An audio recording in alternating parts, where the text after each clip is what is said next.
আসসালামু আলাইকুম প্রিয় শিক্ষার্থীরা, কথা বলবো আমরা আমাদের বইয়ের প্রথম অধ্যায়ের যে এমসিকিউ প্রশ্নসমূহ রয়েছে সেই প্রশ্নসমূহ নিয়ে। আমরা কিন্তু এখানে টাইপ ভিত্তিক এমসিকিউ নিয়ে কথা বলবো। টাইপ ভিত্তিক এমসিকিউ বলতে আসলে বোঝানো হচ্ছে প্রত্যেকটা চ্যাপ্টার থেকে একই রকম সিমিলারিটিস যে এমসিকিউগুলো থাকবে সেই সিমিলারিটিস এমসিকিউগুলোকে আমরা একসাথে সাজিয়েছি। এখন সেই প্রশ্নগুলো নিয়ে আমরা এখন কথা বলবো, সেগুলো নিয়ে আমরা এখন আলোচনা করব। ওকে, তো তাহলে চলো যাচ্ছি, দেখো আমাদের প্রথম যে অংশটা আছে সেখানে। আচ্ছা ফাইন, দেখো তাহলে আমাদের প্রথম অধ্যায়ের প্রথম যেই টাইপ সেই টাইপের নাম হচ্ছে রসায়ন পরিচিতি, অর্থাৎ রসায়নের ইন্ট্রোডাকশন থেকে আমরা যেই প্রশ্নসমূহ পাচ্ছি সেই প্রশ্নসমূহ আমরা এখানে আলোচনা করব। তো এবং দেখো প্রত্যেকটা প্রশ্নের পাশে কিন্তু বোর্ড প্রশ্নগুলো দেওয়া আছে, যে মানে কোন কোন বোর্ডে সেই প্রশ্নগুলো এসেছে আমরা সেগুলো নিয়েও কথা বলবো, আলোচনা করব। আচ্ছা ফাইন, তো দেখো ফার্স্টে কি বলেছে যে এই পর্যন্ত পাওয়া তথ্য অনুযায়ী প্রথম ব্যবহৃত ধাতু কোনটি, মানে সর্বপ্রথম ব্যবহৃত ধাতু কোনটি। এটা সঠিক অ্যান্সারটা হবে কপার। আমরা এই পর্যন্ত পাওয়া তথ্য অনুযায়ী প্রথম ব্যবহৃত ধাতু হিসেবে কপারকে নির্দিষ্ট করতে পারি, অর্থাৎ কপারই সর্বপ্রথম প্রাচীনকালের খ্রিস্টপূর্ব 3500 অব্দের দিকে মানুষ সর্বপ্রথম কপারকে ফার্স্টে তারা ব্যবহার করেছিল। তার মানে আমাদের প্রথম প্রশ্ন সঠিক অ্যান্সারটা হবে ঘ নাম্বার। আচ্ছা সেকেন্ড প্রশ্ন দেখো, কপার ও টিনকে গলিয়ে কোন সংকর ধাতু তৈরি করা হয়, মানে সংকর ধাতু তৈরি করা যায় কপার এবং টিনকে গলিয়ে। এখন সেই সংকর ধাতু কোনটা, অ্যান্সারটা হবে ব্রোঞ্জ। এটা কিন্তু অনেক নামে ডাকা যায়, ব্রোঞ্জ নামে ডাকা যায়, অ্যালয় নামে ডাকা যায়, কাঁসা নামে ডাকা যায়। সো যেহেতু আমাদের অপশনে ব্রোঞ্জ বলছে, তার মানে কপার ও টিন ধাতুকে গলিয়ে আমরা ব্রোঞ্জ তৈরি করতে পারি। এখানে আরেকটা কথা ইনফরমেশন দিয়ে দিই, ব্রোঞ্জে কপার থেকে কত পার্সেন্ট, ব্রোঞ্জে কপার থেকে 90%, আর টিন থেকে কত পার্সেন্ট, টিন থেকে 10%। এটা সামনে কোনো এমসিকিউতে যদি আসে তাহলে তখন তোমরা এই পার্সেন্টেজগুলো একটু মনে রাখো। আচ্ছা গেল, এবার নেক্সট প্রশ্নে যাচ্ছি। দেখো এটা ব্রোঞ্জ কেন্দ্রিক। এবারে কোশ্চেনটা হচ্ছে এইভাবে যে কপারের সাথে অন্য কোন ধাতুকে মিশিয়ে ব্রোঞ্জ তৈরি করা হয়। তাহলে আমরা জানি কপারের সাথে টিনকে মিশিয়ে ব্রোঞ্জ তৈরি করা হয়, তাহলে তিনের সঠিক অ্যান্সারটা কত হবে, তিনের সঠিক অ্যান্সারটা হবে গ নাম্বার। তিনের সঠিক অ্যান্সারটা পাচ্ছি আমরা গ নাম্বার, অর্থাৎ কপারের সাথে আমরা ব্রোঞ্জ ধাতুকে মিশিয়ে কপারের সাথে আমরা টিন ধাতুকে মিশিয়ে আমরা ব্রোঞ্জ তৈরি করতে পারি। 4 নাম্বার প্রশ্ন, ব্রোঞ্জ কোন দুটি ধাতুর সংকর, ব্রোঞ্জ কোন দুটি ধাতুর সংকর, অ্যান্সারটা হচ্ছে গ নাম্বার, কপার ও টিন। অর্থাৎ কপার ও টিন এই দুটি ধাতুকে মিলিয়েই আমরা কিন্তু ব্রোঞ্জ তৈরি করতে পারি।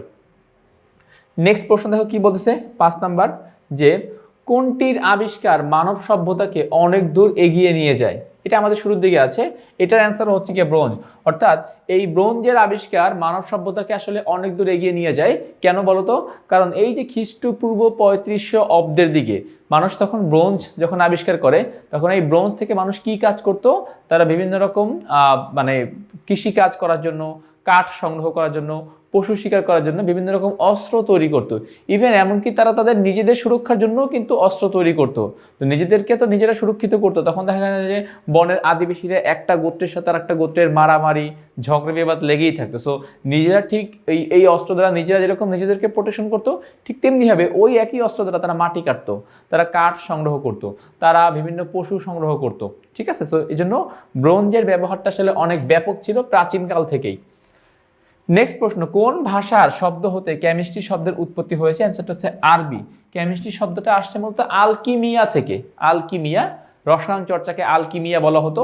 সেই আলকিমিয়া ওয়ার্ডটা থেকেই আমরা মূলত আলকেমি ওয়ার্ড আসছে, এবং এই আলকেমি ওয়ার্ড থেকেই কেমিস্ট্রি শব্দের উৎপত্তি হয়েছে। আচ্ছা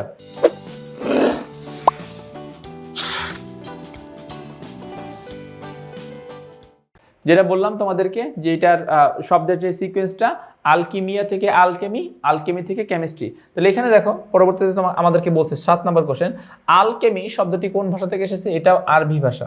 আলকিমিয়া, আলকেমি, কেমিস্ট্রি সবকিছু আরবি ভাষা। আধুনিক রসায়নের জনককে বলতো অ্যান্টনি ল্যাভয়েসিয়ে, অর্থাৎ রসায়নটাকে আধুনিকভাবে চিন্তা ভাবনা করা শুরু করেছিলেন বিজ্ঞানী অ্যান্টনি ল্যাভয়েসিয়ে। তো আধুনিক রসায়নের জনক কি হবে, বিজ্ঞানী অ্যান্টনি ল্যাভয়েসিয়ে। নেক্সট প্রশ্ন, কাঁচা আমে থাকে কোনটি, কাঁচা আমে থাকে কোনটি বলতো, সাকসিনিক অ্যাসিড, সাকসিনিক অ্যাসিড, কাঁচা আমে থাকে সাকসিনিক অ্যাসিড।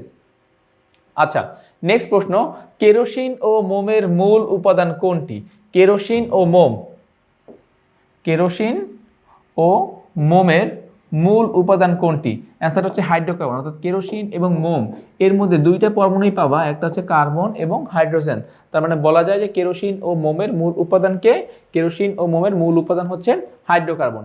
আচ্ছা, এর পরবর্তী প্রশ্ন দেখো, অ্যান্টাসিডে কোনটি বিদ্যমান, মানে অ্যান্টাসিড ট্যাবলেটের মধ্যে কোনটা পাওয়া যেতে পারে? অ্যান্টাসিড ট্যাবলেটের মধ্যে ম্যাগনেসিয়াম হাইড্রোক্সাইড পাওয়া যেতে পারে, কেননা ম্যাগনেসিয়াম হাইড্রোক্সাইড কি একটা ক্ষারীয় উপাদান। এই ক্ষারীয় উপাদান তোমার পেটের অতিরিক্ত হাইড্রোক্লোরিক অ্যাসিডকে প্রশমিত করতে পারে। তাহলে এটা সঠিক অ্যান্সারটা হচ্ছে ম্যাগনেসিয়াম হাইড্রোক্সাইড।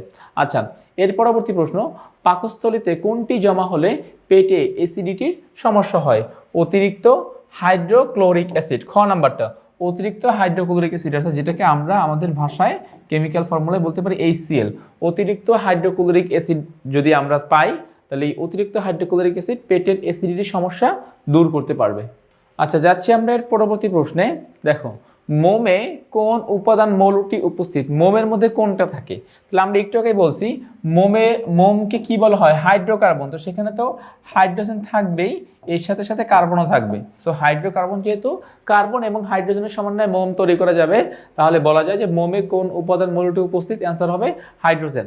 পরবর্তী প্রশ্ন, কাঁচা আমে বিভিন্ন ধরনের জৈব অ্যাসিড থাকে, যখন আম পাকে তখন এই অ্যাসিডগুলো থেকে কি সৃষ্টি হয়? গ্লুকোজ এবং ফ্রুক্টোজ, তাই না?